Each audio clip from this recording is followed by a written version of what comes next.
लेकिन मैं महिपाल मदेरणा की बेटी हूं। मैंने 10 साल अपने जीवन के जेल के आगे सजदे किए। सुबह खाना लेके जाती थी, दिन को लेके जाती थी और रात को लेके शाम का खाना ले जाती थी 5 बजे। बीजेपी के हैं, हम मीटिंग में जबरदस्ती आएंगे, हम जबरदस्ती बैठेंगे और हम उत्पात मचाएंगे, हम पब्लिसिटी स्टंट करेंगे, हम पोस्ट वायरलों में चलेंगे। अरे ये तो कॉलेज की राजनीति भी नहीं होती इतनी, जहां चाइना राज चिड़ी मांडता था, ये तूती बोलती थी परशुराम मदेरणा की राजस्थान के राज। क्या जोर कर रहे हो? जोर करो बैराराम सिंह पे, जिसने अपनी जिंदगी की एक रात एक दिन मेरे से बदल के देखो। कल्पना करो, आंख बंद करो इस सभा में सब, और कल्पना करो कि हम सब जेल में और हमारी बेटी यहां से आती है जेल में खाना देने तीनों टाइम। मैं विधानसभा में भाषण देती हूँ, आंख में रंग रखकर पढ़ के आती हूँ। मारवाड़ का पहला पक्का मकान स्वर्गीय लक्ष्मण राम जी मदेरणा ने दिया था। चार्डी के ठाकुर को चुनौती और पोल के सामने बनाया था, पोल के सामने। आज मैं बाना के बाद आपके यहाँ कांग्रेस कार्यकर्ताओं से संवाद करने, और अगर बीजेपी बहुत उत्सुक है संवाद करने में तो वो भी वेलकम है, हम किसी को मना नहीं करते। क्योंकि जन सुनवाई का कार्यक्रम है और कोई बीजेपी के आके बात करना चाहते हैं तो बिल्कुल अपनी समस्या बता सकते हैं। इसे कहते हैं पब्लिसिटी स्टंट। नहीं, मैं तो नेचे हूं, कोई फर्क नहीं पड़ा हमारे। ऐसा है, राजनीति में इंजीनियरिंग करें में हम, इंजीनियरिंग। तीसरी पीढ़ी हूं मैं, तीसरी पीढ़ी, और 52 से शुरुआत करी हुई है। 52, 57, उसके बाद 62, ये 3 चुनाव मदेरणा साहब ने ओसियां से लड़े। 67 से फिर वो भोपालगढ़ से एमएलए रहे 98 तक। 2003 का चुनाव जब उन्होंने राजनीति से संन्यास लिया, उठा के बात 2003 में फिर परशुराम जी मदेरणा की जगह स्वर्गीय महिपाल जी मदेरणा ने 2003 का चुनाव लड़ा। फिर वापस डिलिमिटेशन हुई नहीं हुई,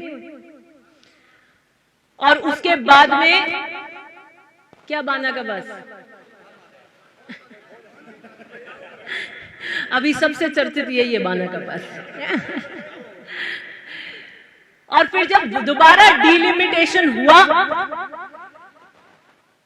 तो 62 के बाद, कितने गिन के बताना, नए वाले बच्चे बताएंगे, 62 के बाद 2008 कितने साल हुए? 46। कितने? दोबारा बताओ। 46 सालों बाद किसान के किसी बेटे ने ओसिया से चुनाव लड़ा। 46 जानते हो आप, समझते हो इस बात? 62 से 46, 2008, 46 ईयर बाद किसान के बेटे ने दोबारा चुनाव लड़ा। समझते हो आप इसकी अहमियत? नहीं समझते नहीं हो तो मैं बताऊंगी मान के। सुनो सुनो, आप बीच में मत करो। करीबन 50 साल ही हो जाते हैं। 52 में जब मदेरणा साहब निकले थे ना चार्डी से चुनाव लड़ने के लिए, तो आपको पता है किसान परिवारों की स्थिति क्या होती थी? जानते हो आप क्या होती थी? दोहरी नहीं थी, दोहरी नहीं थी, असंभव थी, असंभव थी। सर पे जूती लेके जाना पड़ता था सामने से पोल के। पक्का मकान नहीं था, हमारी स्थिति नहीं थी, हमारी जमीन ही नहीं थी। हम तो मजदूर की तरह जोतते थे और वो भी लाटे ले लिए जाते थे। मारवाड़ का पहला पक्का मकान स्वर्गीय लक्ष्मण राम जी मदेरणा ने दिया था। चार्डी के ठाकुर को चुनौती और पोल के सामने बनाया था, पोल के सामने, पोल के सामने। उसके चांदी के कड़े लगाए थे। बहुत संपन्न थे वो। उस वक्त पाकिस्तान हिंदुस्तान एक था। खेती तो होती नहीं थी, पानी था नहीं। मेरे गांव में तो अब 10-15 साल से मूंगफली होने लगी है, पहले कोई पानी नहीं था, कोई खेती नहीं होती थी, पशुधन होता था। वो घी का व्यापार करते थे, पाकिस्तान से घी और ड्राई फ्रूट, घी देते ड्राई फ्रूट आते, ये व्यापार करते थे। और उस नागौर से बलदेव राम जी मिर्दा डीजी थे यहां पर दरबार के, और एक लक्ष्मण राम जी चौथीना में यहाँ पे चौधरी बजते थे। खालसा गांव था हमारा। खालसा किसको कहते हैं बताओ? नीचे नवयुवक है। खालसा गांव किसको कहते हैं? जिनको हसनी देनी पड़ती थी, छूट थी। नहीं, वो माफ की भी होती थी, ठाकुर तो चाडी में थे। खालसा और चौधरी थे, दो ही चौधरी थे उसमें संपन्न। जाट बोर्डिंग के लिए 5 रुपए वो देते थे, 2 रुपए मेरे दादाजी परदादाजी देते थे। तो बलदेव राम जी एक दिन आए, जोधपुर जा रहे थे नागौर से, तो लक्ष्मण जी ने कहा कि आप तो दो 21 रुपए और मैं देता हूं 11 रुपए। और उस जाट बोर्डिंग में, उस जाट हॉस्टल में मदेरना साहब भी रहे और नाथुराम जी मिर्दा भी रहे। और बाद में उस जमाने में स्वर्गीय परशुराम जी मदेरना ने लखनऊ से लॉ करी थी। मुझे नहीं पता आपके ऊपर दान जी कितने पढ़े हुए क्या। उस जमाने में जब शिक्षा की कल्पना नहीं कर सकता था हमारा समाज, और आके फिर RSIS उन्होंने क्लियर कर लिया था। तो बलदेव राम जी मिर्दा ने कहा कि ये नौकरी क्या करनी राज की, मुझे समाज की अलग जगाने के लिए परशुराम जी मदेरना को कहा कि तुम्हारे जैसे नौजवानों की जरूरत है अभी। तो उन्होंने नौकरी को लात मारी थी और जनसेवा में आ गए। और ओसिया का चुनाव लड़ने जब आते थे तो मदौरा में गोलियां चलती थी, गोलियां। ये भूल गए आपके यहां पर गांव में। तातों में पथराव होता था और गांव मांड के बताऊं आपको कहां क्या होता था। आप मीटिंग नहीं कर सकते थे, मीटिंग 52-57 इसके चुनाव कैसे लड़े जाते थे पता है आपको? कंबल ओढ़कर गांव ढाणी जाते थे और दिया नहीं लगाते थे, इसलिए कि जब दिया जलता था तो दूर तक पता लग जाता था कि वहां उस ढाणी में आज कोई हलचल हुई है। तो सुबह आतंक मचा देते थे, छाले पड़ जाते थे, खून आते थे पैरों से, और एक एक घर जाके कहते थे कि 52 में वोट देना है, 57 में वोट देना है, अपनी आजादी का अगर कोई रास्ता है तो 52 और 57 में इस तरीके से प्रचार करते थे। वो कहे वोट दे देंगे, घर मत आओ, वोट दे देंगे, पता लग गया तो इस आतंक में वोट निकलता था। अब लड़ाइयां कर रहे हो ऊपर नीचे की, पता नहीं किसकी, किस कुर्सी की, किस दिशा में जा रहे हो, क्या चाहते हो। मैं तो कह दिया भाई आ जाओ ऊपर बैठो आप आराम से, और मुझे कहते थे कि साहब इस मोटूड़ी कुर्सी पे बैठना है, मैं तो नीचे बैठ जाती छोटूड़ी पे। मैं तो नीचे बैठूंगी तो भी विधायक रहूंगी, ऊपर बैठूंगी तो भी रहूंगी, वो पट्टो तो खोस नहीं सके। नहीं सुनो आप, ये जनता के हाथ में होता है, ये जनता के हाथ में होता है कि आपको कहां बिठाए और कहां उतारे। अरे बीच में ये पद का घमंड होता है ना, जो ये ऐसे नहीं चलता। मैं बात बता रही थी बीच में कि मैं 2010 में जिला परिषद की सदस्य चुनी गई, तब महिपाल जी यहां ओसियां से जल संसाधन मंत्री थे। फिर मैं 13 का चुनाव लीला जी हार गई और 15 में मैं दोबारा जिला परिषद की मेंबर बनी।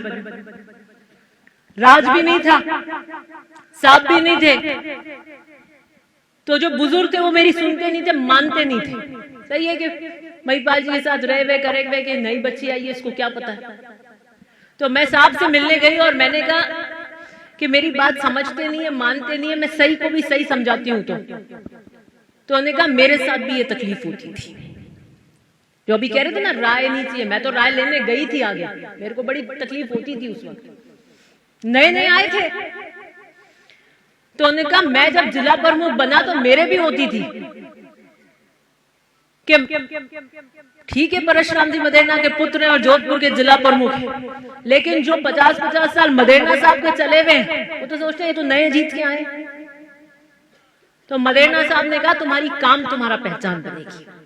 और बोले दिव्या मैंने ढानी और मुझे याद है बचपन में होली दिवाली एक भी दिन उनके पास एक एम्बेसडर कार हुआ करती थी, सुबह जाते थे और रात को आते थे और 30 के 30 दिन टूर करते थे। और किसी जिला प्रमुख ने अपने जिले के इतने टूर नहीं किए होंगे जितने मेरे पिता ने किए। उन्होंने कहा मैंने आंख बंद करके सोच लिया कि अपनी जगह बनानी, और उन्होंने मेहनत करी, जनता के बीच में रहे, टूर किए, ढानी में किए, संवाद किया, और फिर उनको प्रमुख साहब बोलने लगे। बोले पहले मेरे को बोलते ही नहीं थे प्रमुख साहब,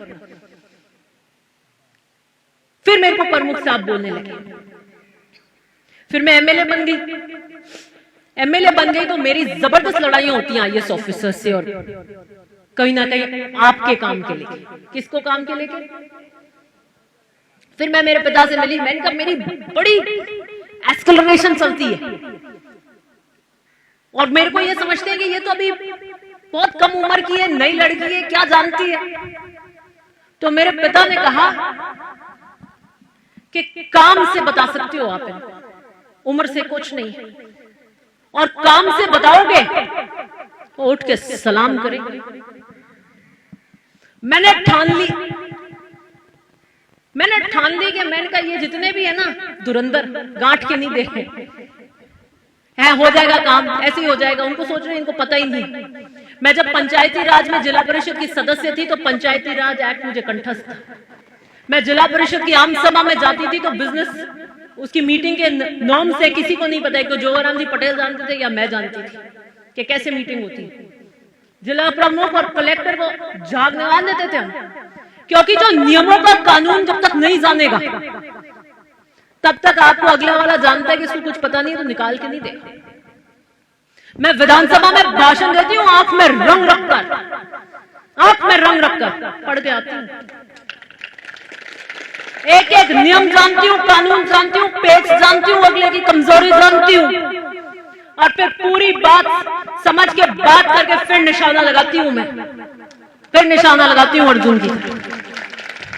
और यही कारण है कि 5 साल के विधानसभा के मेरे कार्यकाल में जो काम मैंने पेन से लिख दिया वो टला नहीं, लोहे की लकीर हुआ। इसके लिए तपना पड़ता है, इसके लिए तपना पड़ता है, मेहनत करनी पड़ती है।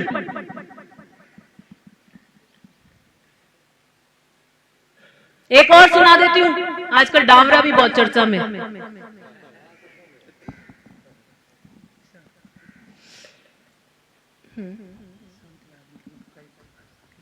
हनुमान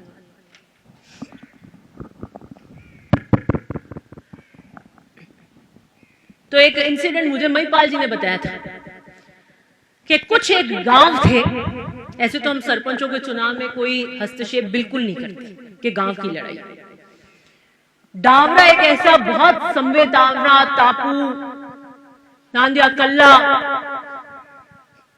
उस पट्टी में ऐसे गांव थे जहां आरएसी की फोर्स लगती थी कितने महीने सरपंचों के चुनाव में। तो मदेरणा साहब ने महिपाल जी को भेजा था और वहां जाके सरपंच है शांतिलाल जी, उनके पिताजी हैं भंवरलाल जी, माने हुए सेठ हैं, आप सब जानते हो उस इलाके के। उनका नाम खोल दिया सरपंचों ने। क्या किया?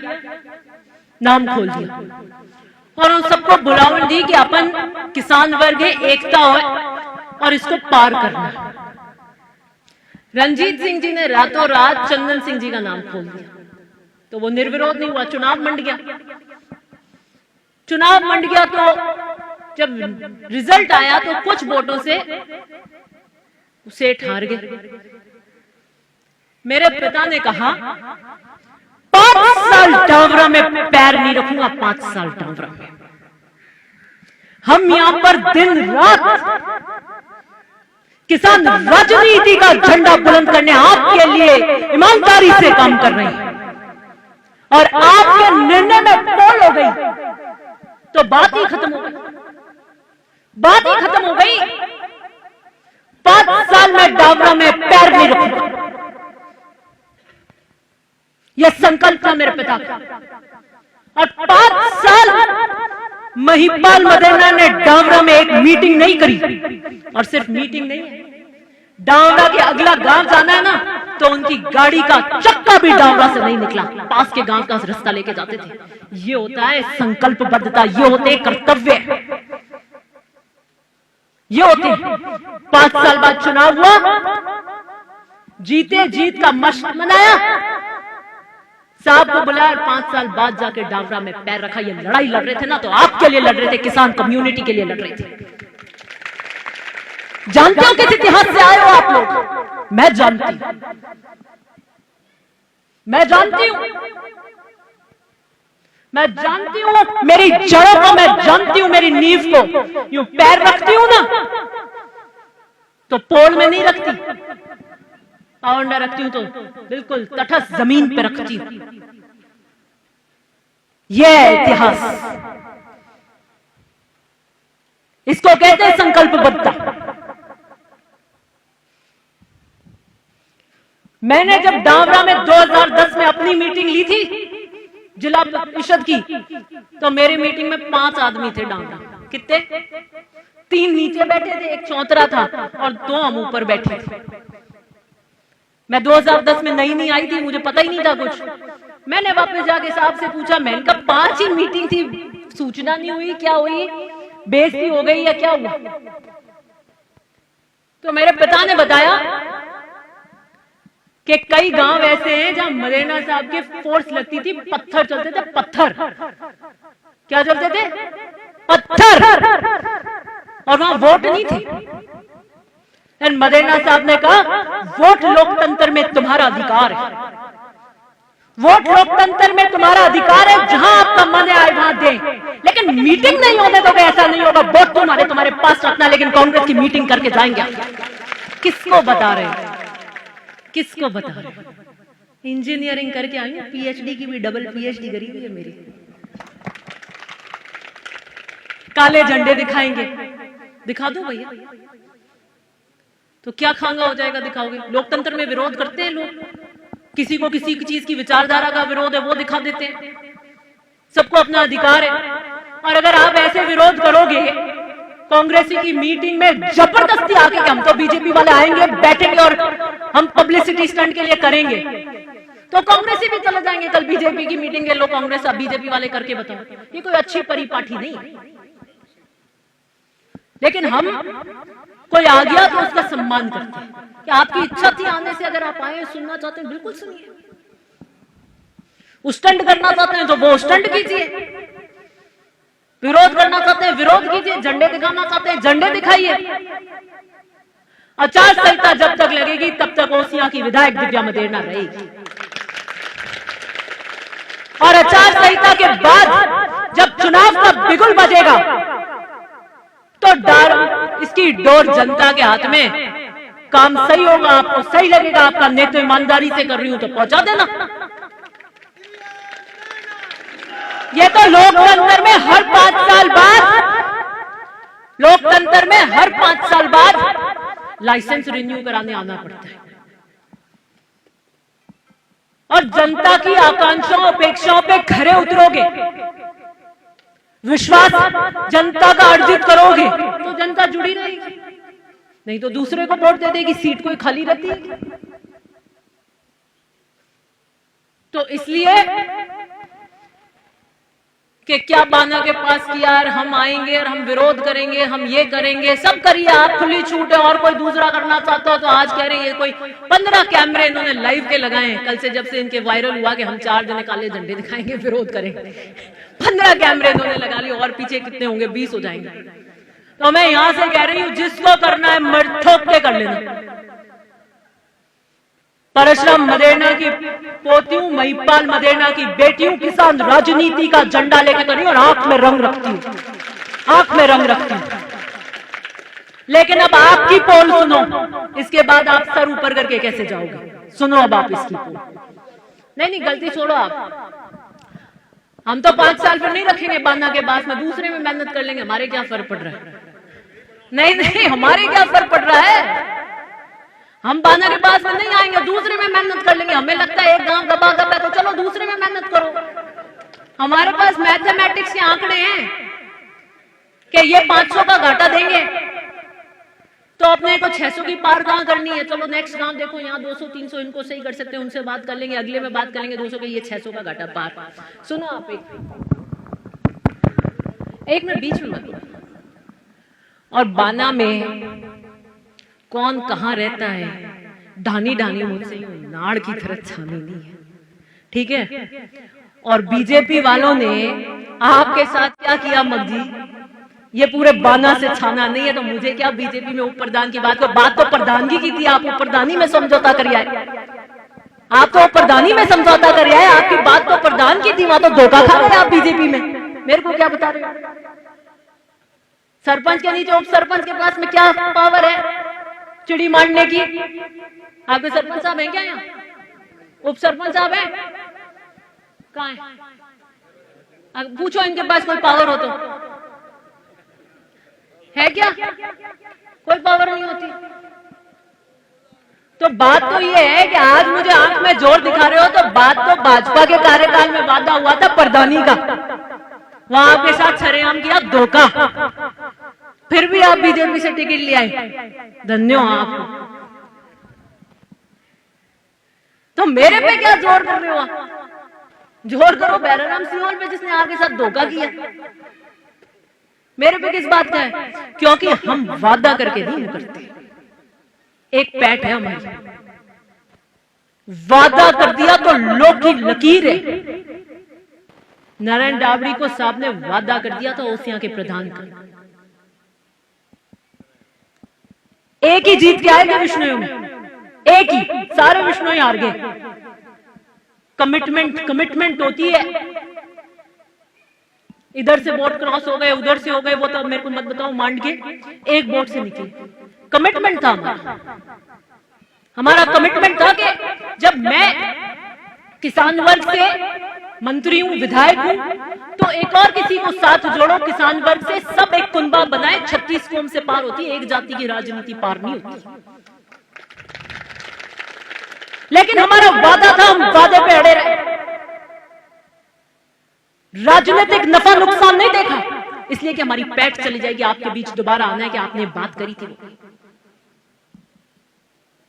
बाना में मेरा विरोध नहीं बनता है, जिनका बनता है उन्हीं का करो आप। मैंने बाना को कोई वादा प्रधानी का किया नहीं था, किस बात का विरोध बता रहे हो आप मेरे को? अब सुनो दूसरी बात मांड के,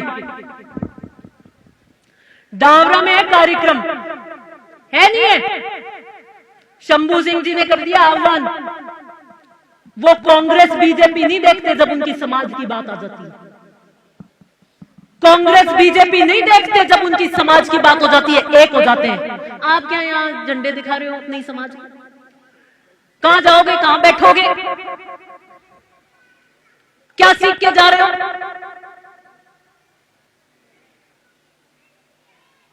किस बात का विरोध है बताओ आप मेरे को, बताओ कि ये काम दिया था नहीं किया। मैं बात कर रही हूं, संवाद करूंगी, बताओ कि ये काम करना था नहीं किया, इसलिए हमारा विरोध है। हम बीजेपी के हैं, हम मीटिंग में जबरदस्ती आएंगे, हम जबरदस्ती बैठेंगे और हम उत्पाद मचाएंगे, हम पब्लिसिटी स्टंट करेंगे, हम पोस्ट वायरलों में चलेंगे। अरे ये तो कॉलेज की राजनीति भी नहीं होती इतनी आजकल, स्टूडेंट पॉलिटिक्स यूनिवर्सिटी की भी इसका स्तर इससे ऊपर हो चुका है। क्या बिगाड़ लोगे आप मेरा? मैंने फोन करके कहा मीटिंग वालों को, मैंने कहा जो जो विरोध कर रहे हैं ना उनको आगे वाली लाइन में बिठाना, जो जो आपका गांव में बहुत तो पता चल जाती है। मैंने जो जो विरोध करना चाहते हैं ना उन सबको आगे की लाइन में बैठाना, कांग्रेस ही सब पीछे बैठ जाए। मैंने कहा और धपा के विरोध करने थे, मैं मुस्कुराती हुई देखूंगी, मैं मुस्कुराती हुई देखूंगी नजारे। 10 सीटें हैं जोधपुर के अंदर, 10 सीट। कितनी है? जोर से बताओ कितनी है? बताओ, ये युवा खड़े। एक जाट की लड़की जीती है, उस यहां से रास नहीं आती हूं आपको? ये रो रहे हैं। 10 सीट में एक जाट जीत के जाता है, एक जाट की बेटी जीती है 10 में। किसको झंडे दिखाओगे, किसका विरोध करोगे? रास नहीं आती मैं आपको? फलौदी में चाकू चिमाना में जाट बैठा है ना, उसका पेट बलता है कि दिव्या मदेरणा जीतनी चाहिए। पता है किस जगह फलौदी में चाकू चिमाना बैठता है ना जाट, उसका पेट बलता है कि दिव्या मदेरणा जीतनी चाहिए। भोपालगढ़ में वो कहता है साहब हम तो रिजर्व हो गए, वहां जो जाट बैठा है वो कहता है दिव्या मदेरणा जीतनी चाहिए, बाकी डेढ़ में गई, हमें कोई 10 सीटों से मतलब नहीं, उसका पेट जलता है। बिल्लारा में वो कहता है दिव्या मदेरणा जीतनी चाहिए, बाकी कोई मतलब नहीं है, उसका पेट जलता है। लूनी में वो कहते हैं कोई मतलब नहीं है, हम आरएलपी से खड़े हो रहे हैं, किससे खड़े? ओसिया में दिव्या मदेरणा जीतनी चाहिए, हमारा पेट बलता है। 10 सीटों में एक ही जाट की टिकट आती है और एक ही जाट जीत के जाता है पूरे जिले में। अगर बांदा को नहीं सुहाता तो बांदा में पैर नहीं रखेंगे, कोई फर्क नहीं पड़ता। आप सोच लेना, नहीं सोच लेना। आप ये नहीं कैलकुलेट कर पाए कि डावरा में बीजेपी कांग्रेस एक हो गई समाज के नाम पर, और तुम अपनी समाज की बेटी को कह रहे हो कि हम यहां तांडव मचाएंगे। मचाओ। मैंने इसीलिए कहा, मैंने कहा जो तांडव मचाए, जो विरोध करें, आगे बिठाना उनको जमाना देखेगा। समाज में पैठ बन जाए ना, समाज में पैठ बन जाए तो मेरे को बता देना अपने व्यक्ति के विरोध से। बीजेपी के नेता के हर इंटरव्यू में दिव्या मदेरणा, दिव्या मदेरणा है कि नहीं है? ये सब इंटरव्यू वाले आए हुए हैं, ये बहुत इंटरव्यू लेते हैं, इनका चैनल चलता है। मैं तो देती नहीं हूं इंटरव्यू थी, और इनके हर इंटरव्यू में दिव्या मदेरणा, किसी से भी ले लो। आजकल तो क्या हर 3 गांव छोड़ के एमएलए का कैंडिडेट, आप वाले भी है पोस्टर हर पोल पे, बिजली का एक पोल नहीं छोड़। बिजली वाले अधिकारियों ने कहा साहब हमारे पोल पे लगा नहीं सकते। अरे मैंने कहा जाट का बेटा हटाना मत, पर रहने दे, लगने दे। ये बैठे बिजली वाले, लगा नहीं सकते आप। मैंने लगाने दो, जाट का बेटा है, लगा रहे, लगाने दो, राजी हो तो पोस्टर से। हर तीसरा गांव डाक के एमएलए का कैंडिडेट, हर के मुंह पे दिव्या मदेरणा। और इन सब इंटरव्यू वालों की हेडलाइन है 20-25 1 घंटे का इंटरव्यू लेते हैं, लिखते यही है दिव्या मदेरणा ने ये कहा, दिव्या मदेरणा को ये कहा। मैं एक का नाम नहीं लेती, और किसान वर्ग से है तो बिल्कुल नहीं लेती, बिल्कुल नहीं लेती। राजनीतिक विचारधारा की लड़ाई है, कोई व्यक्तिगत लड़ाई हमारी है नहीं। जनता जिसको जिताएगी जीत के चले जाए। दलों की राजनीति करते हैं, किसान परिवार से आती हूं, कांग्रेस की विचारधारा रखती हूं, जो कांग्रेस के विरोध में, वो हमारे विरोधी हैं, दुश्मन नहीं। और किसान राजनीति के जो खिलाफ है वो दुश्मन बराबर है, वो दुश्मन बराबर है। और कांग्रेस में भी एक बी गैंग है नहीं है? जानते हो नहीं जानते हो? सब जानते हैं, मैं तो हमेशा बोलती हूं अपने चुनाव के भाषण। फुस कारतूस गैंग, चलता ही नहीं है वो कारतूस। जो वार्ड पंच नहीं जीत सकते वो भी उस गैंग है, सब उस गैंग है। और पूरे दिन एक ही चीज, दिव्या मदेरणा, दिव्या मदेरणा, दिव्या मदेरणा। मैं इनका बैठाऊं, इनको जितनी मुझे गालियां देंगे, जितना विरोध करेंगे, उतना मेरा वोट बैंक बढ़ जाएगा दबा के। लोकतंत्र में विरोध उसी का होता है जो नेता होता है, मरघल का विरोध नहीं होता, मुर्दे का विरोध नहीं होता। और राजनीति में विरोध इसका होता है जो नेतृत्व की क्षमता जानता, उसका विरोध होता है। और यही कारण है कि दिव्या मदेरणा के लिए विरोध करती है। तो दिव्या मदेरणा ने कोई भैंस चुराई है क्या इन सबके घर की? बताओ आप। लेकिन मैं महिपाल मदेरणा की बेटी हूं। मैंने 10 साल अपने जीवन के जेल के आगे सजदे किए, सुबह खाना लेके जाती थी, दिन को लेके जाती थी और रात को लेके शाम का खाना ले जाती थी 5 बजे। मैंने 10 साल अपने जीवन के 25 से 35 तक जोधपुर की जेल के आगे सजदे किए, लेकिन किसान राजनीति के लिए समझौता नहीं किया, आपके सामने के मान को नीचे नहीं टिकने दिया। मेरी परिस्थितियां क्या थी, क्या विरोध करोगे आप लोग मेरा, क्या विरोध करोगे?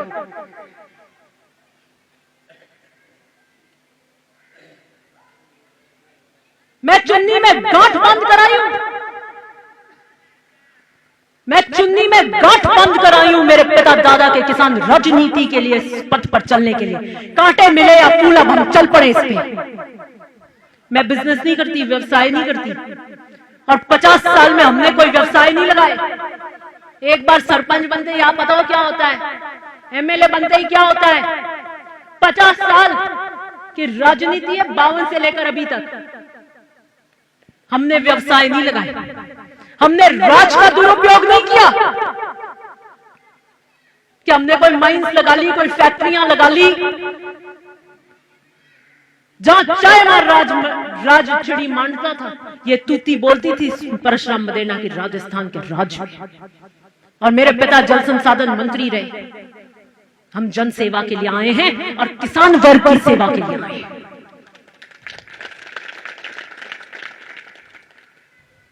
मेरे दादा पिता मेरे को बैंक बैलेंस नहीं देके गए, करोड़ों करोड़ों रुपए के मेरे खाते में पड़े हो,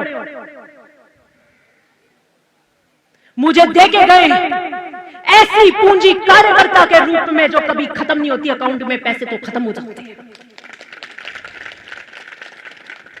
मुझे देके गए किसान राजनीति का झंडा, और मैं सौभाग्य हूं, ऐसे झंडे हर किसी के हाथ में पहुंचते नहीं है, और विश्वास से देकर गए। मुझे देके गए जिम्मेदारी, और जब जिम्मेदारी आती है तो जवाबदेही आती है। ऐसे नहीं उछल कूद होती बांदर बांट, जहर के घूंट पीने पड़ते हैं, जहर के घूंट। और मैंने तो तालाब के तालाब पी लिए। मैं सजदे करती थी 10 साल जेल के। पूछो अपनी जिंदगी की एक रात एक दिन मेरे से बदल के देखो, कल्पना करो, आंख बंद करो इस सभा में सब, और कल्पना करो कि हम सब जेल में, और हमारी बेटी यहां से आती है जेल में खाना देने तीनों टाइम। 1 मिनट के लिए कल्पना करके देखो, अपनी आंख बंद करके। रूनी कब जाए ना आपकी, तो मेरे को बताना मेरी क्या मजबूरी है कि मैं राजनीति में आऊं? क्या मजबूरी है? मेरे घर में एसी जरूर लगा है, हमने पैसे कितने ही नहीं कमाओ, एसी लगे हुए और उसके बिल दे सकते हैं, इतने संपन्न तो हम हैं। हम एसी के घर में बैठे आराम से। क्यों तो आपकी चार सुने, क्यों ऐसे नजारे बर्दाश्त करें, क्यों आपके बीच में रहें? क्या मजबूरी है? जब मेरे पिता को जेल हुई थी ना, तो मेरे पास में 2 रास्ते थे सामने। एक तो कि मैं शुतुरमुर्ग की तरह यूं गर्दन घाटी नीचे डाल के अपने घर में बैठ जाऊं चुपचाप, और एक था कि मैं संघर्ष पर निकलूं और संघर्ष करूं। किसान राजनीति के लिए, मारवाड़ के लिए, ओसिया के लिए, भोपालगढ़ के लिए, और जोधपुर के जाट और विश्नोइयों के लिए, किसान वर्ग के लिए। और मैं अगर उस दिन घर बैठ जाती ना 2011 में, तो कोई पकड़ के आप मेरे को यहां से लाके एमएलए नहीं बनाते। ढानी ढानी हम आपके बीच रहे। क्या हमारी पारिवारिक स्थिति होगी, क्या हमारी वित्तीय स्थिति होगी, क्या हमारी कानूनी जंग लड़ रहे थे हम, क्या हमारी मानसिक स्थिति होगी? लेकिन लीला जी और हमारे पे दुखों का पहाड़ टूटा ना, तो भी हम मुस्कुराते हुए आपकी ढानियों में 11 से लेकर 18 तक बीच में खड़े रहे। ये अपराध है हमारा, ये अपराध है हमारा, जो ये नजारे देख रहे हैं हम अपने समाज में। किसको जाके आप मुंह दिखाओगे आज? मैंने 8 साल तक कागजा मारा था ना जैसे हाथ में, मुर्दे की तरह जीवन जिया, मुर्दे की तरह बस सांस चल रही थी चलने के लिए। क्योंकि हमारी धड़कनें मेरे पिता में बसी थी और वो उस जेल में उन सलाखों के पीछे थे। हम मुर्दे के समान बाहर आपके बीच घूमते थे और मुस्कुराते थे और कभी नहीं कहा कि हमारी ये दिक्कत है या वो दिक्कत है। किस लिए करते थे? आपके लिए करते थे। और 2018 की सीढ़ियों विधानसभा की जब मैंने चढ़ी तब मैंने आके ओसिया में कहा था कि ये किसान राजनीति का चुनाव है, ये सोच लेना ये आने वाली पीढ़ियों का चुनाव होने जा रहा है। सब चाहेंगे कि आने वाले नेतृत्व को खत्म किया जाए ताकि आपकी कोई आवाज नहीं बने। आप बीज बो, पानी दो, मैं पेड़ बनूंगी तो आपको छाप दूंगी, फल उगेंगे तो आपके लिए उगेंगे। और अगर आपके निर्णायक वोट की चोट में अगर चोट हो गई तो ये जान लेना कि सिर्फ जोधपुर में नहीं, पूरे मारवाड़ में किसान राजनीति का गला घोटने का वोट होगा, वो गला घोटने का वोट होगा।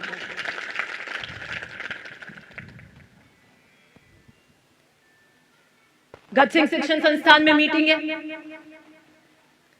नहीं है? मुझे लगता है सब समाज को अपना काम करना चाहिए, सब दलों को अपना काम करना चाहिए और सब दल, सब समाज को स्वतंत्रता होनी चाहिए। मेरे पास राज का जोर था, राख का जोर था। 5 साल के इस कार्यकाल में यह नहीं कह सकता कि दिव्या मदेरणा ने बदले की राजनीति करी। यह बाना का बासरा। आपकी किन डानियों से मैंने वोट लिए और कहां से नहीं लिए, कितनी जीती हूं कितनी हारी हूं, आप भी जानते और मैं भी जानती हूं। बाना का एक व्यक्ति उठाकर यह कहते कि बदले की राजनीति से दिव्या मदेरणा ने काम किया हो तो बता देना। आप किस तरफ जा रहे हैं? क्या राह पकड़ोगे? क्या 4 पोस्ट के लिए, 4 मीडिया के लिए? भूल गए क्या कर रहे हो? पूरा राजपूत समाज आज शंभू सिंह जी पोस्ट कर रहे हैं, सब पोस्ट कर रहे हैं और एक होकर कह रहे हैं कि हमारे समाज की व्यक्ति की मूर्ति अनावरण है, हम चलेंगे। बिल्कुल, अगर आपके समाज की आपको करना चाहिए, उनके समाज की उनका। एक कांग्रेस बीजेपी नहीं कर रही, आपस में गालियां नहीं दे रहे। ये नहीं कह रहे कि रणजीत सिंह जी को 17 साल परशुराम मदेरणा ने प्रधान बनाया जब वो यहां से एमएलए थे। और जाटों के वोटों के बिना कोई और दूसरा यहां एमएलए नहीं बन सकता, न बनेगा।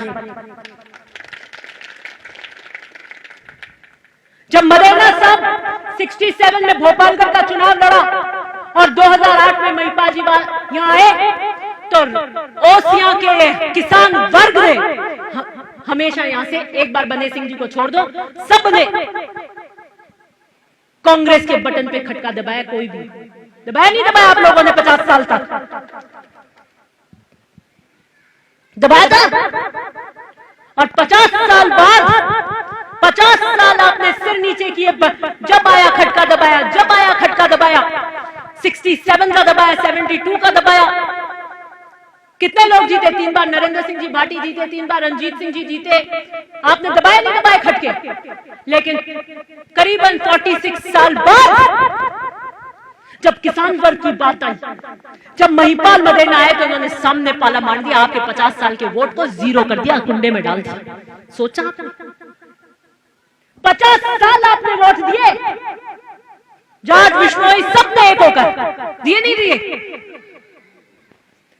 जाट विश्नोई ऐसी सारी की सारी कम्युनिटी ने एक मुश्त होकर वोट दिए।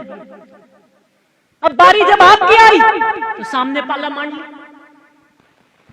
मांडा नहीं मांडा तो आप किसका विरोध करोगे? कहां जाओगे? और ऐसा है, सोने को काट नहीं लगती। मैं तो तब के आई हूं। कोई तो मेरा हाथ पकड़ना चाहता है, कोई मेरे पैर पकड़ना चाहता है, कोई मेरी गांठी पकड़ना चाहता है। पकड़वाती है एक से नहीं, किसी के ताबे नहीं आती, किसी के ताबे नहीं आती और नहीं आऊंगी। मेरा सिर अगर नहीं झुकेगा तो जनता के लिए झुकेगा और किसान वर्ग के लिए नहीं झुकेगा, ना झुका किसी के लिए।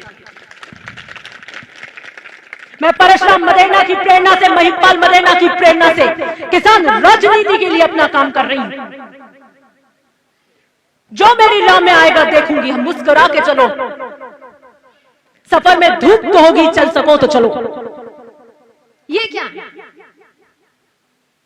जो 10 साल जेल देख के आ गया, आपको लगता है ये फिटकले छोटे मोटे पटाखों से हमारा फर्क पड़ता है?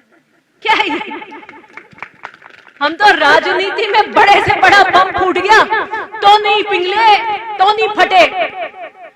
आप क्या ये छोटे सूतली बम चलाते हो? किसके चला रहे हो? मैंने कोई व्यवसाय नहीं लगाया और कहीं नहीं जाऊंगी। कोई तो क्या करता है, हार जाता है, अपना बिजनेस संभाल लेता है, परिवार संभाल लेता है, तो कोई और कुछ कर लेता है। मेरे तो कोई सासरे जाना नहीं है, मैं तो आपके बीच यही सेवा कर रही हूं, यही करूंगी। चुन्नी में संकल्प बांध के आई हूं। मजाक मत समझिए। आपकी बेटी हो और यूं तूफानों से लड़ने निकले तो आप कहोगे नहीं बेटा घर बैठ जाए। आपका काम बनता है मेरे पिता बनकर, मेरे दादा बनकर आशीर्वाद और सच कवच देना। और वो कवच इसलिए देना कि जब आपकी सुरक्षा की बात आए तो नेता के रूप में ही आपकी सुरक्षा और उसका कवच में बन सकता। ओसियां की रोड़े काट दी, ओसियां की पानी की टंकियां काट दी, मैंने आंख में रंग रखा। मैं जनता का वोट लेकर आई हूं, जनता के वोट के समझौते नहीं करूंगी। मेरी पार्टी के मंत्री हैं तो क्या हुआ, वो भी काम करने के लिए मंत्री बने और हम भी यहां पे जनता के काम करने के लिए विधायक बनकर विधानसभा में पहुंचे। मेरा कमिटमेंट, मेरा कर्तव्य अगर किसी के प्रति है तो ओसिया की जनता के प्रति है, जिसने जिताकर मुझे भेजा। उसके आगे मैं समझौते नहीं करती, बड़े बड़े सूरमा क्यों नहीं हो जाए। और मैं 10 साल जेल गई ना, मैंने विधानसभा में भी कही थी ये बात कि कोई ना कोई वरदान ऊपर वाला आपको दे देता है। बीजेपी का राज था कि मुझे 3-3 घंटे मिलने की परमिशन नहीं मिलती थी। मैं 3 बजे 2 बजे जाती थी तो 6 बजे तक बैठी रहती थी। प्रताड़ित करने में कोई कमी नहीं थी उस जेल की सलाखों के आगे। और मुझे इतना महसूस होता था कि जो चीज सबसे बेशकीमती, जो हमारी धड़कनें, हमारी सांसें, मेरी जिंदगी का अस्तित्व है, वो वहां है। कितनी बेबसी होती होगी हमारे को, कितने मजबूर होते होंगे हम, लेकिन उस औलाद की सलाखों ने मुझे एक वरदान दिया तथास्तु कि दिव्या, राजनीति के पथ पर जब तुम निकलोगी, कांटे भरे सफर पे निकलोगी, कई जगह फूल मिलेंगे तुम्हें, कई लोग आशीर्वाद बनकर सूरज की एक तपिश, एक किरण नहीं चुभने देंगे, और कोई तुम्हारी राह में हो सकता है शोले बिछाएंगे। लेकिन एक वरदान मैं इस जेल की सलाखों से, फौलाद की सलाखें तुम्हें देती हूं दिव्या, कि इस जीवन पे वही पार हो सकता है जो निडर हो, और तुम आज से निडर रहोगी। मैं अपने 10 साल के उस जेल के सफर में निडर होने का वरदान लेकर आई हूं। आप क्या बम बजाते हो, ये छोटे छोटे फुलझड़ियां जला रहे हो आप। कालरा चाहिए 100 मन का, जिसको पहले पता हो कि ये ऐसे नाटक करेंगे। कालरा चाहिए 100 मन का, उसको कहना कि यहां आके नाटक, मुझे पता था करेंगे। नहीं, टावर छोड़ो आप, मुझे पता था कि करेंगे, तो मैंने कहा नीचे से क्यों करो, यहीं से करो, कैमरे के एंगल इधर है भाई, वहां से करेंगे, कैप्चर ही नहीं कर सकते, तो इधर बुलाओ, फिर इधर से कर लेंगे। आपके गांव की बात नहीं है, इस तो छलके में मतलब, ये तो पूरे समाज के लिए अच्छा नहीं था, पूरे समाज के लिए नहीं था। यहां से जोधपुर से बाना के बाद से जो बात जाएगी वो 10 की 10 विधानसभा में जाएगी। जिनके पेट जल रहे हैं, जिनके पेट जल रहे हैं, फुसका टूस की टीम ले लो और कोई टीम ले लो। मदेरना साहब कहते थे मैं तो गाय भी सिंग वाली नहीं रखता हूं, मैं नहीं रखता। किसको बता रहे?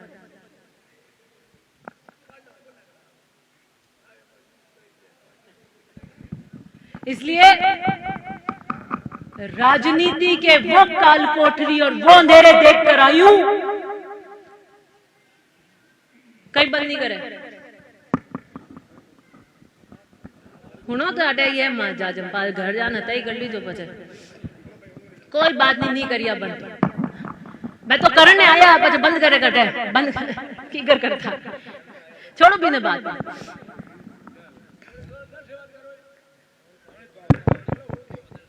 नहीं मारो नहीं हो क्यों तो हुनो थाक गओ तो बताओ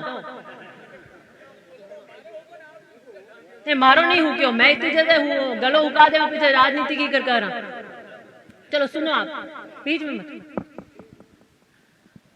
इसलिए टापू में जब मीटिंग नहीं होती थी डावरा में जब मीटिंग नहीं होती थी तो मीटिंग करी जाती थी और इसलिए आके छाती ठोक के बाना में मीटिंग करके जा रही हूं कि हाँ आज गल भैया करो बैठो पास में बैठिए करो जो करो वो तो यहां मैंने कुर्सी पास में लगाई थी इन्होंने बीच में करके एक डाक के कर इसलिए चुनाव की रणभेरी बच चुकी है सारी की सारी टीमें मैदान में उतर चुकी हैं चुनाव लड़ूंगी कर्ण की तरह 2004 में जब महिपाल जी मदेरना चुनाव लड़ रहे थे ना भोपालगढ़ से और मदेरना साहब ने राजनीति से संन्यास ले लिया था एक कहानी और बताती हूं फिर बात खत्म करूंगी तो मेरे पिता जयपुर गए मैं कार में साथ गई टिकट जारी हो गया था और मदेरना साहब संन्यास ले चुके थे इसलिए कोई प्रचार विचार में आने वाले नहीं थे और अगर वो भोपालगढ़ में आते तो उनको दूसरी विधानसभा में भी जाना पड़ता और वो राजनीति में नहीं कर रहे थे और पुत्र के प्रचार कर रहे तो सवाल नहीं उठता बहुत ज्यादा सिद्धांतवादी थे तो मैं भी साथ में गई कमरे में जी हां से ज्यादा बोल नहीं सकते थे इतना जबर डेकोरम था मदेरना साहब का महिपाल चुनाव कैसे लड़ोगे और मेरे पिता ने कहा साहब कर्ण की तरह कि शाबाश कर्ण क्या है पता है कर्ण क्या है कर्ण वो है जो राजा के घर में पैदा हुआ कुंती का पत्र था सूर्य के आराधना के वरदान से उसको सूर्य के कवच और कुंडल मिले थे सूर्य पुत्र था सूर्य से आप आंख नहीं मिला सकते लोक लज्जा से उसको गंगा में बहा दिया और जो घोड़ों वगैरह करता है ना इनके घर उनका पालन पोषण हुआ राजवंशी था और सूत पुत्र की तरह उसकी जिंदगी निकली मैं परशुराम मदेरना के घर में जन्मी महिपाल मदेरना की बेटी हूं लेकिन संघर्ष मेरा बड़ा कठिन है कर्ण की तरह सूत पुत्र की तरह उसकी जिंदगी निकली वो सर्वश्रेष्ठ धनुधर है अर्जुन से बेहतर धनुधर द्रोणाचार्य ने कह दिया मैं सिवाय राजवंशियों के सिखाता नहीं धनुर्विद्या फिर वो परशुराम जी के पास गए वहां पे जाके कहा उन्होंने कहा मैं राजाओं को नहीं सिखाता हूं